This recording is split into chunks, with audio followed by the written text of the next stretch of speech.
للہ الحمد للہ رب العالمین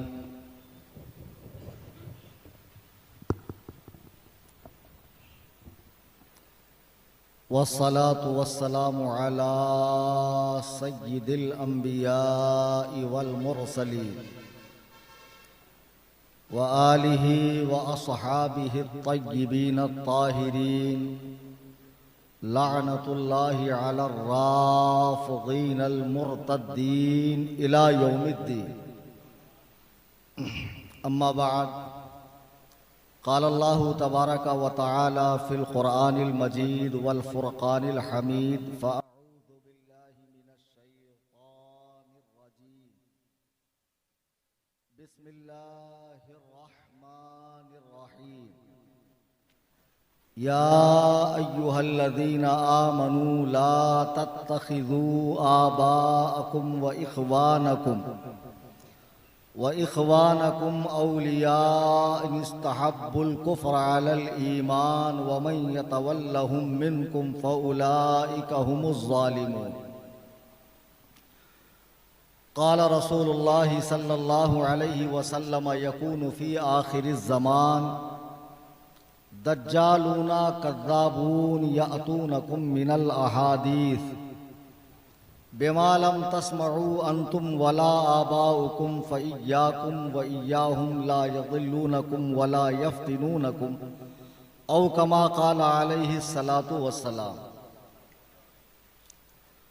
میرے نہایت واجب الاحترام بزرگوں، دوستوں، بالخصوص صاحب سجادہ ناشر مسلک اعلیٰ حضرت پر بازوئے سرکار تاج الشریعہ عالم اسلام کی ایک موقر اور عظیم ہستی حضور پرنور الحاج الشاہ حضرت العلامہ سید غیاث الدین قادری ترمذی دامت برکاتہم القدسیہ اور آستان عالیہ پہ حاضر علماء کرام جو قرب و جوار اور دور و دراز سے بھی تشریف لائے، آئیے ہم اور آپ غایت ادب و احترام سے اپنی اور ساری کائنات کے مرکز عقیدت جناب احمد مجتبی محمد مصطفیٰ صلی اللہ تبارک و تعالی علیہ وسلم کی بارگاہ میں ہدیہ درود و سلام پیش کریں۔ اللہم صلی علی سیدنا مولانا محمد بارک وسلم۔ جیسے نقیب صاحب کی آواز متاثر ہے، خطیب صاحب کی آواز بھی متاثر ہے۔ نقیب صاحب بارگاہ کے حاضر باش ہیں، ہمیشہ فیض و کرم کی بارش میں نہاتے رہتے ہیں، یہ میرا پہلا اتفاق ہے اور یقین جانیے کہ مجھے اس مقدس سرزمین سے اتنا ہی لگاؤ ہے جتنا کہ ہر رضوی کو ہونا چاہیے۔ یہ اور بات ہے کہ یہاں آرام فرمانے والے بزرگان دین کے اعراس اور ان کی ولادت اور ان کے کارنامے وغیرہ سے ہنوز میں ناواقف ہوں، لیکن بس اتنا مجھے معلوم ہے کہ یہ میرے اعلیٰ حضرت کے پیر خانے کا پیر خانہ ہے۔ اب اس سے زیادہ کیا جاننا ہے؟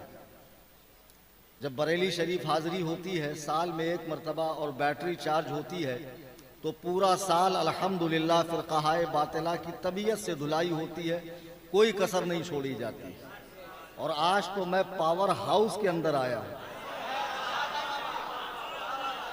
اور یہاں سے میں جو لے کر جاؤں گا، تو میں نے کہا تھا نا 26 کو ڈھول پھٹے گا، تو دیکھو میں 24 کو حاضر آ گیا۔ تو اب وہ بیچارے انتظار کریں یوٹیوب کے اوپر جو میں ان کی علمی قلعی کھولنے والا ہوں۔ عزیزان محترم، اس مقدس بارگاہ میں بحیثیت خطیب میں نہیں آیا، ایک زائر کی حیثیت سے آیا۔ جب حضور صاحب سجادہ کا مجھے فون آیا، آج ہی کے دن مجھے ممبئی میں غیر مقلدیت کے حوالے سے ایک تقریر کرنی تھی، لیکن جب حضرت کا فون تشریف لایا میں نے سارے پروگرام رد کر دیے اور اسے اپنے لیے سعادت سمجھا، معراج سمجھا کہ پہلے مجھے وہاں جانا چاہیے۔ بہرحال حاضری ہو گئی، یہ سب سے بڑی بات ہے۔ اور میں اپنے سے پہلے خطیب صاحب کو سماعت کر رہا تھا، ماشاءاللہ بڑے فصیح اللسان ہیں، طلیق اللسان ہے، زبان و بیان کہ نوکو پلک ان کی بہت زیادہ سدھری ہوئی ہے اور ایک سے ایک قابل لوگ ماشاءاللہ یہاں تشریف لاتے ہیں، ماشاءاللہ بہت خوشی محسوس ہوئی۔ ویسے تو ہندوستان میں مزارات کی کوئی کمی نہیں ہے، آراز کی کمی نہیں ہے، اور عرسوں کے نام پر جو دھینگا مشتی ہوتی ہے وہ ہم سے ڈھکا چھپا نہیں ہے۔ ایسی چند بارگاہیں ہوں گی جہاں کے آراز عین شریعت مطہرہ کے مطابق ہوتے ہوں، ان میں سے ایک یہ بارگاہ ہے جہاں علماء کی قدر ہوتی ہے اور عوام کچھ یہاں سے لے کر جاتے ہیں، واہ، ورنہ اور جگہ ناڑے، گھوڑے، دھاگے، انگوٹھیاں، قوالی شریف کی کیسٹ اور پتہ نہیں کتنی چیزیں لوگ لے کر جاتے ہیں جن سے ان کا دنیا میں بھی بیڑا غرق ہے اور آخرت میں بھی غرق ہے۔ لیکن یہ وہ بارگاہیں ہیں، چند بارگاہیں کہ جہاں سے عوام کو علماء کے ذریعے نبی کریم صلی اللہ علیہ وسلم اور خدا وند قدوس و جبروت کا صحیح پیغام ملتا ہے۔ حضور صاحب سجادہ نے مجھ سے فرمایا، مجھے حکم دیا، میرے آقا ہیں، میرے مخدوم ہیں، اور ایسے مخدوم ہیں کہ جن کا احترام میرے پیر کرتے تھے۔ یہ پہلا اتفاق ہے، میں کالپی شریف میں ہوں، اور یہ پہلا اتفاق ہے کہ حضرت کی موجودگی میں عرض کرنے کی جسارت کر رہا ہوں، حضرت کی موجودگی میں عرض کر رہا ہوں، یہ پہلا اتفاق ہے، ورنہ ملاقاتیں تو کئی ہیں۔ اور حضور تاج الشریعہ کی بارگاہ میں حضور کے ساتھ، حضور غیاث ملت کے ساتھ حاضری ہوئی۔ میں نے اپنے شیخ کو جن کا احترام کرتا دیکھا، کیا میں ان کا احترام نہیں کروں گا؟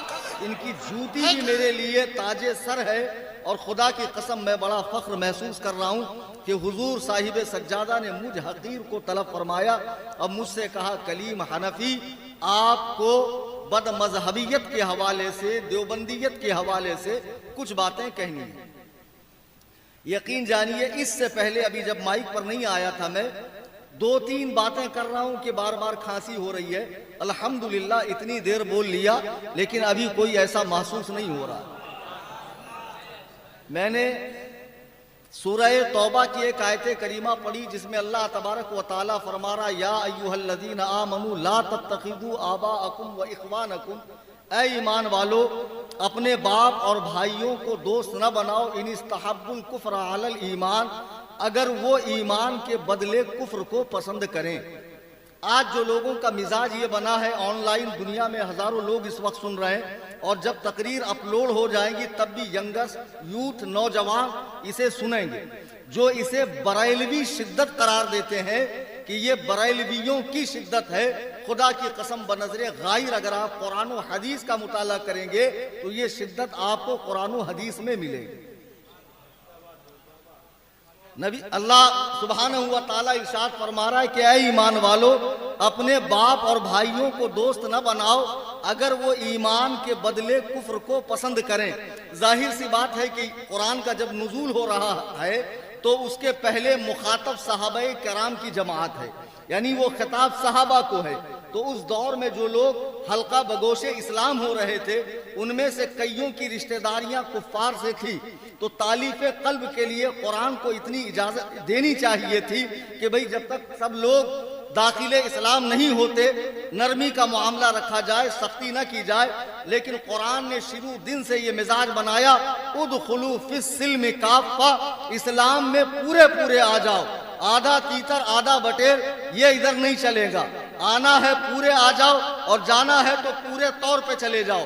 جیسا کہ اس آیت کریمہ کا موقع نزول کئی واقعات کو بتایا گیا، ایک واقعہ یہ بھی ہے، عبداللہ بن سلام جو یہودیوں کے بہت بڑے عالم تھے بارگاہ نبوت میں حاضر ہوئے اور عرض کی، یا رسول اللہ میں اسلام تو لانا چاہتا ہوں لیکن میں بروز شنبہ یعنی سنیچر کو اونٹ کا گوشت نہیں کھاؤں گا، چونکہ یہودی مذہب میں سنیچر کے دن اونٹ کے گوشت کی ممانعت تھی۔ جب آپ یہ بارگاہ رسالت میں عرض کر رہے تھے، بیان کر رہے تھے، بلبل سدرہ قرآن کی آیت لے کر اتر رہے ہیں کہ اے لوگو اسلام میں پورے آ جاؤ، یعنی سابقہ ادیان جو منسوخ ہو چکے ہیں ان کے احکام ختم ہو چکے ہیں، اب اس پر عمل نہیں کیا جا سکتا دین محمدی کے ہوتے ہوئے۔ آپ سوچیں جب صحابہ کو اتنا پابند کیا گیا، صحابہ کو اتنا ٹائٹ کیا گیا کہ اس میں ذرا سی لچک نہیں ہو سکتی، بلکہ کئی موقعوں پہ اللہ کے حبیب علیہ السلام کا ارشاد ہے کہ اہل بدعت یعنی گمراہ لوگ اگر بیمار پڑ جائیں تو ان کی عیادت کو نہ جاؤ، ان کی مزاج پرسی نہ کرو، اگر وہ مر جائیں تو تہجید و تفکین کے معاملے میں شرکت نہ کرو، نہ انہیں کندھا دو، نہ ان کی نماز جنازہ میں شرکت کرو۔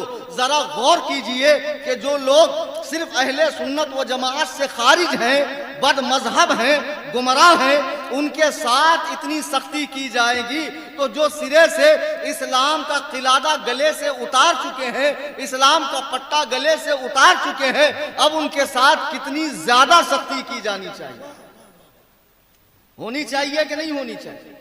لیکن جیسے آج کل ہر چیز میں ڈپلیکیٹ آ گیا، آپ ذرا بزرگوں سے پوچھیں کہ آپ کے زمانے میں مرغی کئی قسم کی ہوتی تھی، بولیں گے ایک ہی قسم کی ہوتی تھی، دیسی مرغی۔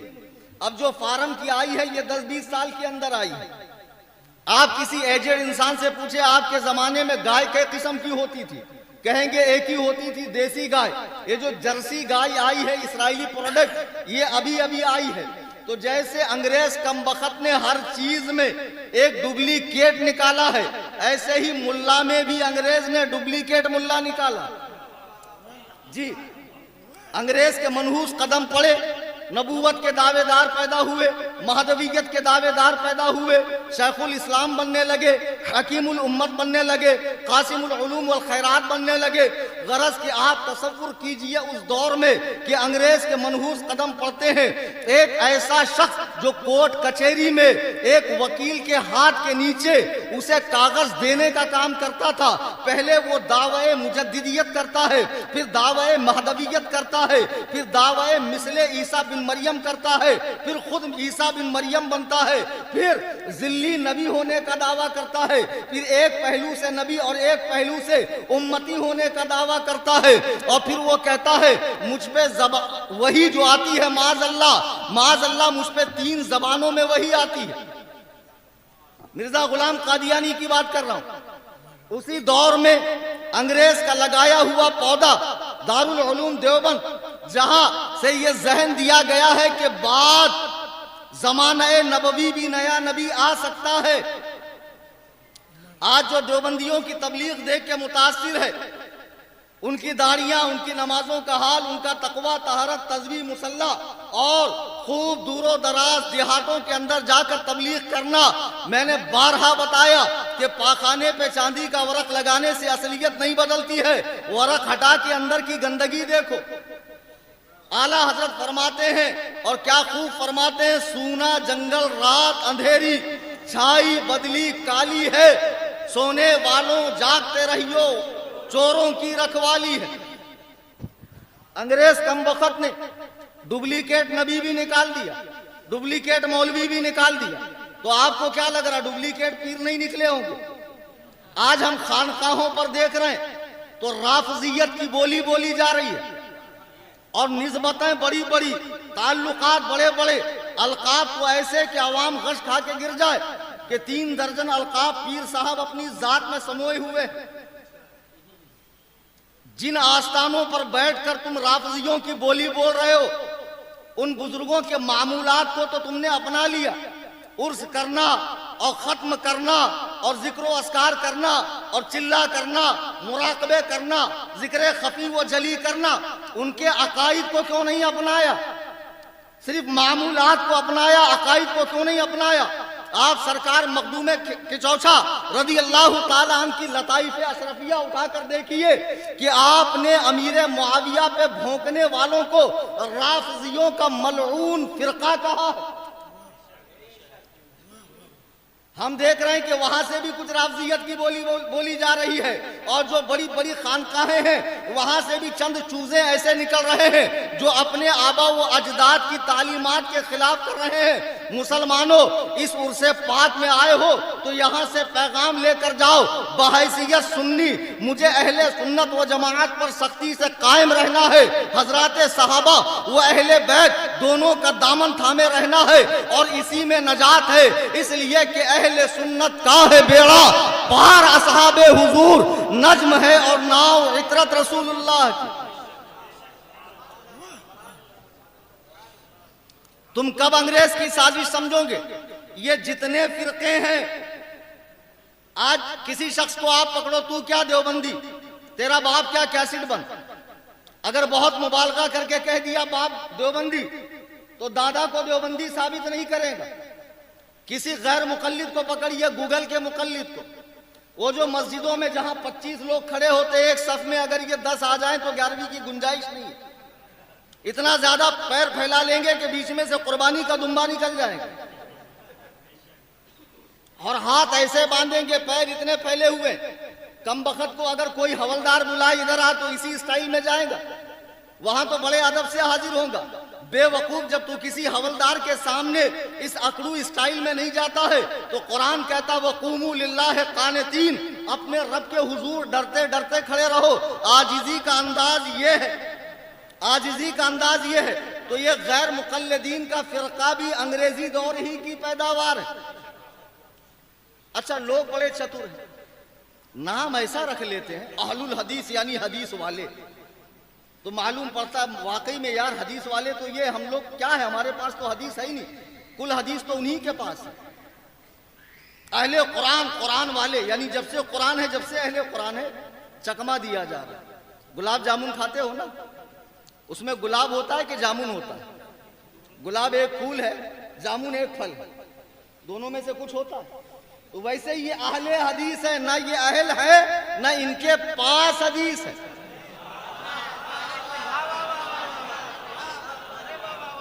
نہ یہ اہل ہے نہ ان کے پاس حدیث ہے۔ اور ڈھیٹ اتنے گدہ الذی خر دماغ بیدال کے بودم چغت البخارا اتنے بڑے کہ انسی ٹیپ لے کر ناپتے امام ابو حنیفہ آگے ہیں کہ میں آگے ہوں۔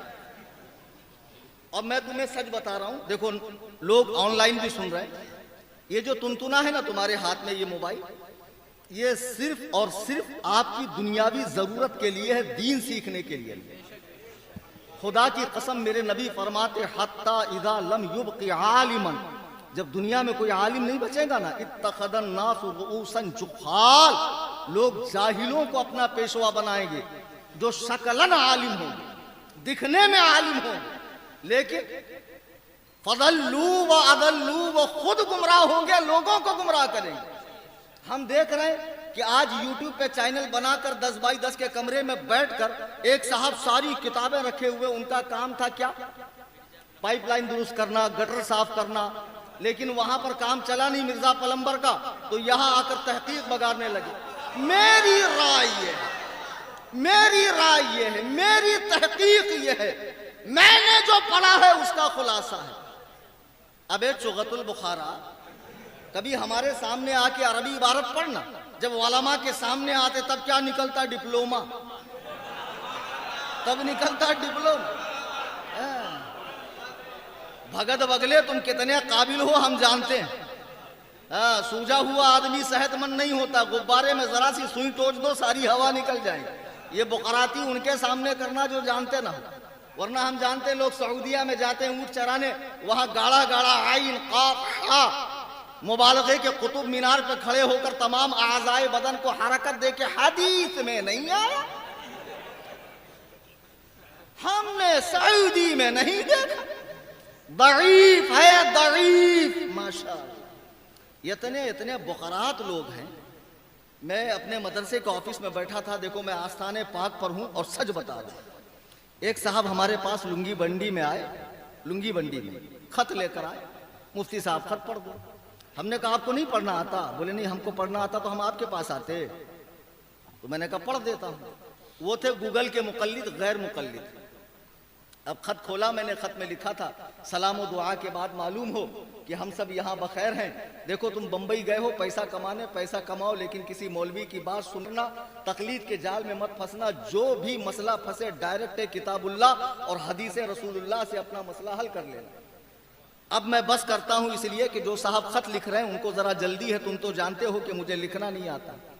اب میں حیرت کے سمندر میں ڈوب گیا، یا اللہ، وہ چغت البخارا کو لکھنا نہیں آتا، اس خر دماغ کو پڑھنا نہیں آتا، یہ لوگ حدیث قرآن سے مسئلہ نکالتے کیسے؟ ذرا غور کیجئے کیسے کیسے محقق پیدا ہو گئے، کیسے کیسے مدقق پیدا ہو گئے۔ ابھی وہ بنگلور کے مناظرے میں ایک 2 مالے کی ٹوپی پہن کر آئے تھے، ہاں ارے ماشاء اللہ پیر صاحب کو دیکھ کر میں نے 150 مناظرے کیے. بتائیے کتنے قابل ہے, 150 مناظرہ کیے. یہ سب دھونس ان کو جمانا بابو جو تمہاری حقیقت نہ جانتا. حضرت سلیمان کی بارگاہ میں ایک مچھر آیا, کہا حضور میری ایک کمپلین ہے آپ لکھ لیجیے. آپ نے فرمایا کیا؟ بولے یہ کمبخت ہوا جب بھی چلتی ہے ہمارے پورے قبیلے کو بچھڑنا پڑتا, ماں ہندوستان میں باپ پاکستان میں میں قزاقستان میں, کچھ کیجئے. تو حضرت نے کہا جس کے اوپر تم نے مقدمہ کیا ہے اس کو بھی تو بلانا پڑے گا, ایک کام کرو رکو میں ہوا کو بلاتا. اس نے کہا واقعی حضور بلائیں گے؟ تو حضرت سلیمان نے کہا بات تو اس کی بھی سننی پڑے گی نا. تو اس نے کہا ایک کام کیجئے میرا کیس واپس دے دیجئے. اس کو معلوم ہے نا ہوا آنے کے بعد میں رکوں گا.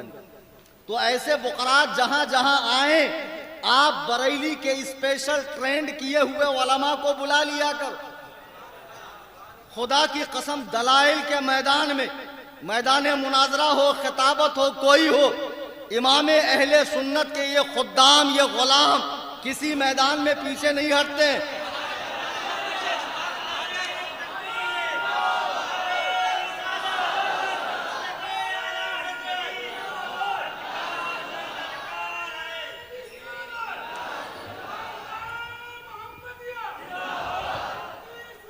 افسوس کی بات یہ ہے کہ ان 2 ٹکے کے ملاؤں کو بڑی بڑی خانقاہوں کا سپورٹ مل رہا ہے. بھائی اگر میری سمجھ میں نہیں آ رہا ہے کہ آپ رافضیت کی بولی بول کیوں رہے ہو, آپ ایران کے رسیا کیوں ہو گئے؟ اور میں تو ایران سے کہوں گا یار تمہارے چاہنے والے اتنے پیدا ہو گئے, ایک کام کرو ان کو بھی ایک بار دعوت پہ بلا لو جیسے اسماعیل ہانیہ کو بلائے تھے. ایران کی دعوت معلوم ہے نا پھر کیسے ہوتی, سیدھا جنت سے ایک اسٹاپ پہلے. تو سارے پیر صاحب وہیں پہنچ جائیں گے جو ایران کی بولی بول رہے ہیں. آج ایک عام فہم بات کی جاتی امام نسائی کے حوالے سے کہ امام نسائی نے فرمایا کہ حضرت امیر معاویہ کے شان میں کوئی صحیح حدیث نہیں ہے. آپ کو معلوم ہونا چاہیے علم حدیث کا اصول اور قاعدہ کہ علم حدیث میں صحیح کے مقابلے میں غلط نہیں آتا.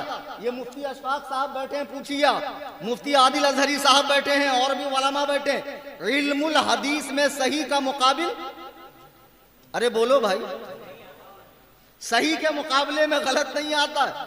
آج جو پیر صاحبان اپنے پیٹ العلوم کو حرکت دے دے کے کئی مالا کی تسبیح پہن کے 10 انگلی میں 20 انگوٹھی پہن کر یہ چونچ لال کر کے حلقہ مریدہ میں معرفت سے بھری ہوئی باتیں کرتے ہیں چاندی کا چلم مارنے کے بعد کہ امیر معاویہ کے شان میں کوئی صحیح حدیث نہیں ہے. امام نسائی نے کہا ہے اللہ کی قسم میں اس عظمت والی بارگاہ میں جس بارگاہ میں فیض پا کر ذرے مہتاب بنے آفتاب بنے علم و فن کے چمکنے لگے, کوئی امام احمد رضا بنا کوئی شاہ برکت اللہ بنا, بارگاہ میں ذمہ داری سے کہہ رہا ہوں اگر آن لائن سن رہے ہو اور تفضیلی گروپ کے متوالو, اے مولائیت کا نام لینے والو سن لو, اللہ کے عزت و جلال کی قسم امام نسائی نے جو کہا کہ امیر معاویہ کی شان میں کوئی صحیح حدیث نہیں ہے تو تو نے کیا سمجھا سرے سے حدیث ہی نہیں ہے. صحیح نہ ہونے کا مطلب حسن حدیث ہو سکتی ہے, حسن لذات ہی ہو سکتی ہے, حسن لغیر ہی ہو سکتی ہے, ضعیف ہو سکتی ہے. علم الحدیث میں صحیح کے مقابل غلط آتا ہی نہیں ہے. کیا کہنے ورنہ حضرت امام ترمذی رحمہ اللہ نے حضرت امیر معاویہ کی شان میں حدیث بیان کر کے فرمایا یہ حدیث حسن ہے اور امام ترمذی کا حسن صحیح ہوتا ہے.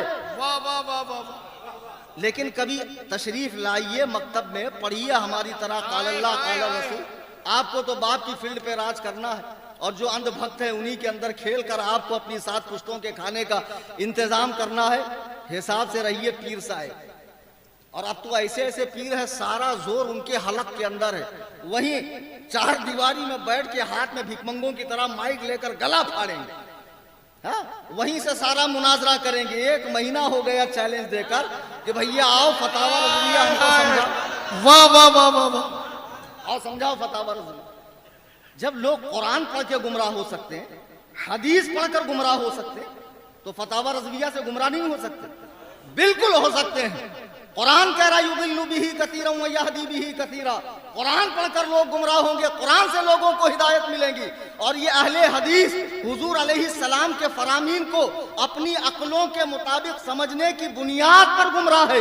میں آپ کو ایک سچا واقعہ بتا کر اپنی بات کو مختصر کر دوں۔ ہمارے یہاں ایک صاحب تھے، پان پٹی چلاتے تھے، تو پان پٹی پہ کیا کرتے تھے، وہ پان کو چونا لگاتے تھے لیکن بول کر لگاتے تھے کتنا لگا۔ تو ماں نے کیا کہہ رہے تو پھر ماں نے کہا بیٹا ایسا کرو تم سعودیہ چلے جاؤ، سعودیہ میں بہت پیسہ ہے اور یہاں تو اتنا دھندا چل نہیں رہا ہے۔ تو بولے اماں ہم سعودی جا کے کیا کریں گے؟ بولے بیٹا وہاں بہت ریال ملے گا تو سارا گھر کا کام کاج ہو جائے گا، بہن کی شادی ہو جائے گی، تمہارے لیے بھی چاند جیسی دلہن لے کر آ جائیں گے۔ یہ میرے دیکھنے کا واقعہ، میں صحیح بتا رہا ہوں، لوگ حدیث قرآن پڑھ کر گمراہ کیسے ہوتے ہیں، اس بڑی بارگاہ سے آپ یہ ذہن لے کر اٹھیے۔ اب یہ صاحب سعودی گئے لیکن وہاں ان کا من نہیں لگ رہا تھا، نہ کھانا اچھا، نہ ہوا اچھی، نہ پانی اچھا، نہ ماحول وہاں کا جچ رہا تھا، اتنا صاف ستھرا ماحول جمتا نہیں لوگوں کو جلدی۔ تو اب یہ روزانہ اماں کو فون کریں، اماں ماحول جم نہیں رہا، اماں ماحول جم نہیں رہا ہے، کسی طرح ہم کو بلا لے۔ تو اماں کہتی بیٹا نہیں وہیں رہو۔ تو وہاں ملتا ہے خبوس، بڑی بڑی روٹی جو ہماری طرح نرم نرم روٹی ہوتی نہیں۔ تو انہوں نے سوچا کیوں نہ اماں کو دو چار خبوس بھیجوں، کھائیں گی تو خود بخود اپنے لال کو بلا لے گی، بیٹا واپس آ جا۔ اب جب انہوں نے وہاں سے خبوز بھیجا تو اب ان کو یہ خوشی تھی کہ اماں فون کر کے مجھے بلائیں گی، لیکن اماں نے فون کر کے ایسے کہا کہ ان کے پیر کے نیچے کی زمین نکل گئی۔ اماں بولے بیٹا جو سعودیہ سے تبرک تم بھیجے تھے نا وہ پورے محلے کے لوگ لے کر گئے، ہم کو تو کچھ بچا ہی نہیں۔ ایک کام کرو نیکسٹ مرتبہ 10-20 اور زیادہ بھیجنا۔ اب یہ مرتا کیا نہ کرتا، تو وہاں ان کا ویزا ایکسپائر ہو گیا، ان کو لگا دیا اونٹ چرانے کے کام پہ، وہاں کسی نے ان کو دے دیا مسند امام احمد، ہاتھ میں لے کر بیٹھے، خود ہی تحقیق کرتے کرتے اپنا بیڑا غرق کرنے لگے، خود سے حدیث پڑھنے لگے۔ امام سفیان بن عیینہ فرماتے ہیں لوگوں کا خود سے حدیث و قرآن پڑھنا اپنے آپ کو گمراہ کرنا ہے۔ قرآن نے صاف کہا فَاسْأَلُوا أَهْلَ الذِّكْرِ إِن كُنتُمْ لَا تَعْلَمُونَ، علم والوں سے پوچھو اگر تمہیں پتہ نہ ہو۔ 18 سال پڑھنے کے بعد بھی جب لوگ ہم سے مسئلہ پوچھتے ہیں نا تو ہم کتب فقہ کی طرف رجوع کرتے ہیں جی، اور وہاں مفتہ بھی قول کون سا ہے، راجح قول کون سا ہے، وہ عوام کو رکھتے ہیں۔ تو ہم نے بھی صرف فقہا کی آراء کو لوگوں کے سامنے رکھا، لیکن جب یہ وہاں سے تشریف لائے، یہ جھاپک جوا داڑا اور یہ بڑا پیٹ العلوم، یہ ماتھے پر شامی کباب، اور وہاں سے تشریف لانے کے بعد جب علامہ فخامہ اسامہ اوباما پاجامہ بن کر تشریف لائے محلے میں، کیا کہہ رہے بابا؟ اب ان کو اتنا شوق ہوا حدیث قرآن پڑھنے کا۔ اب ماں نے کہا بیٹا جب تم اتنے بڑے حضرت بن کے آ ہی گئے ہو تو ایک کام کرو تمہاری شادی کرا دیتے، جی تمہاری شادی کراتے۔ بولے اماں شادی تو کرانا لیکن دیندار عورت سے کرانا، یہ صحیح کا واقعہ بتا رہا ہوں۔ کیا کہنے؟ بولے دیندار عورت سے جو پکی نمازی ہو۔ اماں نے تلاش بسیار کے بعد ایک لڑکی ایسی ڈھونڈی جو نماز 5 وقتہ کی پابند تھی۔ بہرحال شادی ہو گئی علامہ صاحب کی ان کی۔ اب شادی ہونے کے بعد یہ بھی نماز پڑھ رہی ہے، علامہ صاحب بھی پڑھ رہے ہیں، لیکن ایک دن ایسا آیا کہ اس نے بیچاری نے نماز نہیں پڑھی۔ تو علامہ نے دیکھا ظہر میں نہیں پڑھی، عصر میں نہیں پڑھی، تو مغرب میں ان کی رگے خباثت پھڑک گئی۔ کہا تم نے ظہر عصر کیوں نہیں پڑھی؟ تو اس نے کہا میرے شوہر، اے میرے سرتاج، میں اس منزل میں ہوں جہاں مجھے نماز نہیں پڑھنی چاہیے۔ بولے کچھ نہیں، حدیث میں آتا ہے نماز کسی حالت میں معاف نہیں ہے، نماز تم کو پڑھنی پڑے گی۔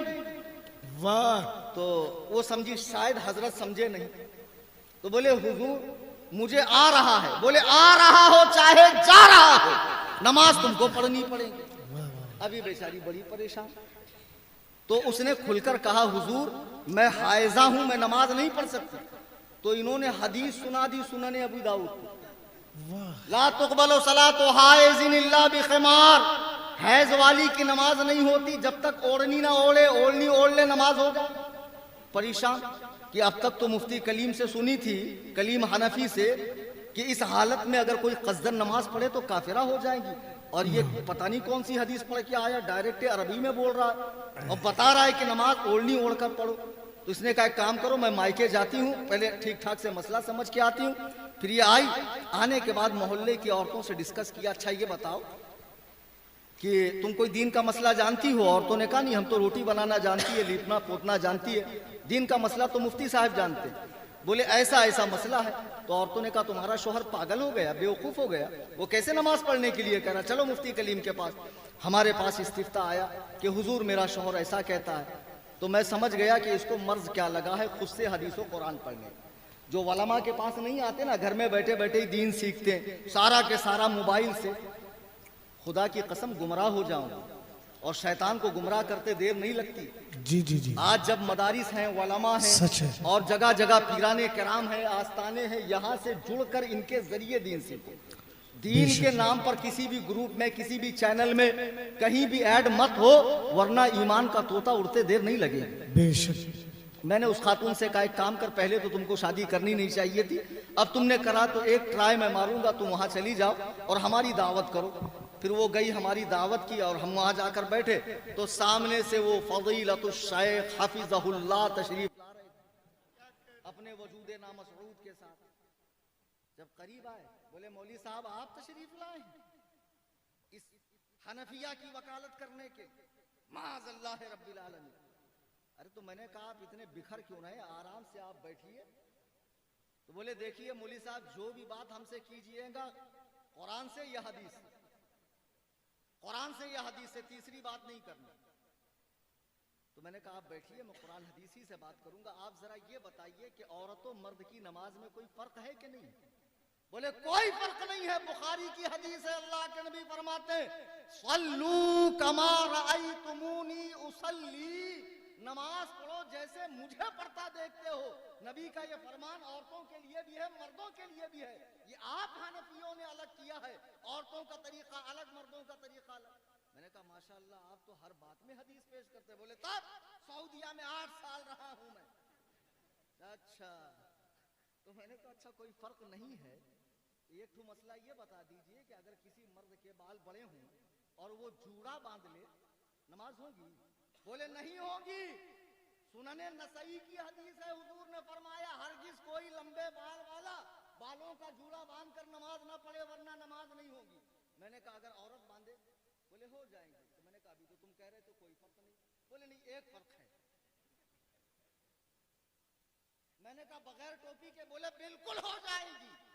یہ تو بغیر ٹوپی کے پڑھتے ہی ہیں, ان کو ٹوپی بھی بوجھ معلوم پڑتی ہے. بتاؤ کیسے منحوس ہے, جان بوجھ کے ٹوپی نہیں لگا, اور اتنی جلدی رہتی. دعا ایسے مانگتے مجھے مت دے, پیچھے والے کو دے, اور کچھ ایسے مانگتے دینا ہے تو دے, نہیں تو مت دے. سنت نہیں پڑھیں گے. تو پھر میں نے کہا بغیر ٹوپی کے ہوں گے؟ بولے بالکل ہوگی. حدیث پاک میں آتا ہے کہ صحابہ کرام بغیر ٹوپیوں کے نماز پڑھتے تھے. اور میں نے کہا عورت؟ بولے نہ, عورت کو اگر اتنی پتلی اوڑھنی اوڑھی کہ اس کے بالوں کی سیاہی دکھی تب بھی نماز نہیں ہوگی. میں نے کہا ابھی تو تم کہہ رہے تو کوئی فرق نہیں. نہیں, بولے مفتی صاحب 2 فرق ہے. تو میں نے کہا یہ بتاؤ, جیسے جب کوئی فرق نہیں ہے تو عورت اقامت دے سکتی ہے, اقامت کہہ سکتی ہے. بولے نہیں. تو میں نے کہا دیکھو فرق تو نکلا. عورت مردوں کی صف میں کھڑے ہو سکتی ہے؟ بولے نہیں. عورت اذان دے سکتی ہے؟ نہیں. عورت امامت کر سکتی ہے؟ نہیں.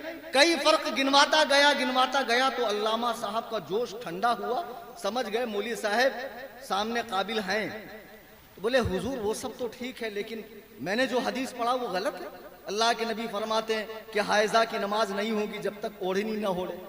تو میں نے اس کو پوچھا یہ بتاؤ حدیث آج سے ہے؟ بولے نہیں, حدیث تو 1500 سال سے. اور میں نے کہا عورتیں؟ بولے عورتیں بھی تب سے ہیں. تو میں نے کہا کسی محدث, کسی فقیہ, کسی مجتہد, کسی عالم کو سمجھ میں نہیں آیا, ڈائریکٹ تم کو سمجھ میں آیا اس حدیث کا یہ مطلب ہے. تو بولے حضور اس کا اور کیا مطلب ہے, حائضین کا مطلب کیا ہے؟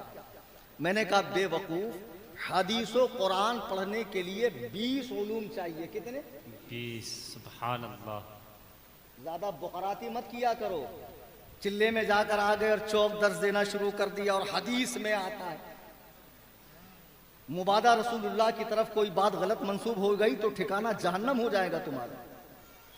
تو میں نے کہا اس حدیث کا مطلب تم کو معلوم ہے؟ حائضین کا مطلب کیا؟ بولے جسے حیض آ رہا ہو. میں نے کہا نہیں, یہ لغوی معنی ہے, حدیث میں لغوی معنی مراد نہیں ہے. حائضین بمعنی بالغتن. اللہ کے نبی فرماتے ہیں جب کوئی لڑکی بالغ ہو جائے تو اب بالغ بچی کی نماز بغیر اوڑھنی کے نہیں ہوتی ہے. یا حائضین بمعنی بالغتن ہے. حدیث و قرآن پڑھنے کے لیے مدرسے میں خاک چھاننی پڑتی ہے, 8 سال کا درس نظامی کرنا پڑتا ہے, تب آخری میں ہم کو بخاری دی جاتی ہے. اور یہ لوگ پہلے دن سے ہی جو ہے بخاری کھول کر اسلام 360 اور یہاں وہاں گوگل کی معرفت دین سیکھتے ہیں. خدا کی قسم ایسے ہی لوگ گمراہ ہوتے ہیں, ایسے ہی لوگ مرزا کذاب کا شکار ہوتے ہیں, ایسے ہی لوگ مرزا غلام احمد قادیانی کا شکار ہوتے ہیں, ایسے ہی لوگ یونس گوبر شاہی کا شکار ہوتے ہیں. اب سنو, فتنے تو اتنے آنے والے ہیں. میرے آقا فرماتے ہیں لوگ قبروں کے پاس جا کر تمنا کریں گے, اے کاش اس قبر میں بجائے اس مردے کے میں ہوتا, ہاتھ میں انگارہ رکھنا آسان ہوگا, دین پر چلنا مشکل ہوگا. یہ وہی دور ہے. اگر اس دور میں ایمان کی سلامتی چاہتے ہو, اللہ کے عزت و جلال کی قسم, رسول کریم کی اولاد کی موجودگی میں کہہ رہا ہوں, آپ امن و امان والا راستہ مسلک اعلیٰ حضرت کو اسی میں آپ کے ایمان کی سلامتی. نعرہ تکبیر, نعرہ رسالت, عرس احمدی, حضور صاحب سجادہ, غازی اسلام, صوفی کریم حنفی صاحب قبلہ. بحیثیت سنی ہونے کے اللہ و رسول کے جتنے دشمن ہیں, خواہ وہابیہ ہوں, دیابنا ہوں, اہل تشیع ہو, جتنے بھی ہیں, ان سے کوئی تعلق, کوئی علاقہ مت رکھیے. اور جو دیوبندیت گھس رہی ہے, رشتہ داری کے ذریعے بھی وہابیت کو مت آنے دو. بعض لوگ زیادہ قابل ہوتے ہیں کہ نہیں لڑکی دے نہیں سکتے, لا سکتے ہیں. یہ کہاں سے تم کو جزیہ مل گیا مسئلہ؟ عالمگیری میں تو ہے جب تک مسلمان ہو کر 6 مہینہ اسلام پر اس کی استقامت نہ دیکھو, اس سے شادی کرنا جائز نہیں ہے نا. آج تو پہلے آتے ہی ماں باپ سے توڑتی, جو ماں باپ سے توڑتی ہے وہ اللہ رسول سے نہیں توڑ سکتی. ہم نے دیکھا عورتوں کے ذریعے بھی وہابیت آئی ہے. خبردار, رشتہ داری بھی نہیں, رشتہ داری بھی اعلیٰ خاندان والوں میں نہیں, اعلیٰ حضرت والوں میں. کسی اینگل سے بھی بد مذہبیت, وہابیت, دیوبندیت, رافضیت کو مت آنے دو. اور جیسے وہابی دیوبندیوں کو نہیں آنے دوں گے, اڑیا گڑیا لٹیا چٹیا ٹامک ٹنیا, اس کی سہاگن اس کی ابھاگن, کسی کی جوگن کسی کی ناگن, کسی کی ودوا اور کسی کی کیا پتہ نہیں کیا کیا, انہوں نے مزارات اولیاء کے تقدس کو پامال کر کے اس کی حرمت کو پامال کیا ہے. ان سارے اڑیا گڑیا لٹیا چٹیا پیروں سے بھی ہوشیار رہیے. اور جو جامع الشرائط پیر ہیں, بے شک انہی کے دامن سے وابستگی اختیار کی. حضرت نے ایک فون فرمایا, میں نے کوئی بات نہیں, حالانکہ جو لوگ میرے مزاج سے واقف ہیں, میں کتنا سخت مزاج کا آدمی ہوں, جانتے ہیں یہ ہمارے شیخ ہیں, ہم ان کا احترام کرتے ہیں. میں نے اپنے شیخ کو ان کا احترام کرتے ہیں, سبحان اللہ, جن کا احترام علماء عرب و عجم فرماتے تھے, ان کو میں نے ان کا ادب کرتے دیکھا ہے آل رسول کا. ایسوں کے دامن سے وابستہ ہو جائیے, ورنہ بہت ڈپلیکیٹ مال گھوم رہا ہے, پیر کی شکل میں, عالم کی شکل میں, مصلح کی شکل میں, مہدی کی شکل میں. اور اب تو کوئی قناعت نہیں کر رہا مولوی پر, مفتی پر. مفتی بھی ہلکا ہو گیا, اب تو مجدد پیدا ہو رہا ہے. وہ بھی جیسے جیسے آگے بڑھ رہے ہیں ان کی داڑھی کم ہوتے جا رہی ہے. اب تو نبی بننے کی ہوڑ لگی ہوئی. مرزا نے کیا نبوت کا دعویٰ کیا, اسی کے فرقے میں 8-10 لوگوں نے اور نبی ہونے کا دعویٰ کیا. اب جرمن میں چلے جائیے, آسٹریلیا میں چلے جائیے, اللہ کے فضل و کرم سے میں نے 11 کنٹری کا وزٹ کیا ہے. اور دنیا میں جہاں جاتا ہوں, ابھی گزشتہ مہینے میں ہانگ کانگ اور چائنا گیا ہوا تھا, اسی انداز میں اپنے مسلک کو پیش کرتا ہوں. سبحان اللہ. اور اللہ تبارک و تعالیٰ یہ ہمت و جرات میرے شیخ کے صدقے میں سلامت رکھے. باتیں بہت طویل نہیں کرنی, یقین جانیے مفتی عادل صاحب گواہ ہے, میں 2 منٹ بات نہیں کر پا رہا تھا کھانسی کی وجہ سے. پتہ نہیں کیسے آدھا گھنٹہ اور پونا گھنٹہ تقریر کر. سبحان اللہ. یہ کرم نہیں تو کیا ہے. زندگی سلامت رہی, دوبارہ آپ کے سامنے آنے کا اتفاق ہوا, پھر انشاءاللہ سلسلہ کلام کو میں دراز کروں گا. ہمارے انشاءاللہ میرے شیخ نے فرما دیا. سبحان اللہ, واہ واہ. عرس محمدی تو 24 شعبان المعظم انشاءاللہ الرحمن, پھر تب قاعدے سے خبر لی جائے گی. سر دست حاضری مقصود تھی سو ہو گئی. اللہ تبارک و تعالیٰ دوران تقریر قرآن کریم پڑھنے میں, حدیث پاک کے الفاظ بولنے میں, کوئی واقعہ نقل کرنے میں بارگاہ کا تقدس اگر پامال ہوا ہو, مجھ سے کوئی غلطی ہوئی ہو, تمام حاضرین سامعین کے سامنے میں توبہ کرتا ہوں. استغفر اللہ ربی من کل ذنب, لا الہ الا اللہ محمد رسول اللہ صلی اللہ علیہ وسلم. شاید کہ اتر جائے تیرے دل میں میری بات, انداز بیاں گرچہ بہت شوق نہیں, وما علینا الا البلاغ.